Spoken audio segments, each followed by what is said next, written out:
একই সাথে মাছের সাথে অন্যান্য যে হাঁস মুরগি কিংবা গবাদি পশু বা কৃষি, এটা আসলে সবগুলি একসাথে করা যাবে ব্যাপারটা তা না।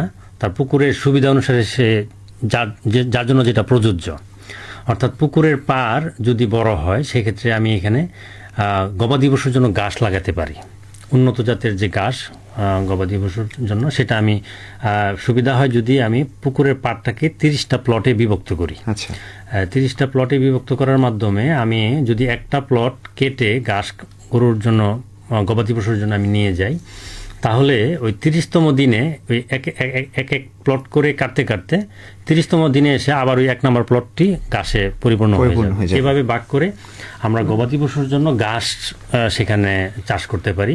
পাশাপাশি পুকুরের পাড়ে আমি সবজি চাষ করতে পারি মাচা করে, কিংবা ফলের চারা, বিশেষ করে যে গাছগুলির ছায়া পুকুরে পড়ে না, বিশেষ করে পেয়ারা, লেবু বা এই জাতীয় ছোট যে গাছগুলি, কলা গাছ, এগুলি আমি চাষাবাদের মাধ্যমে আমি কিন্তু উপকৃত হতে পারি।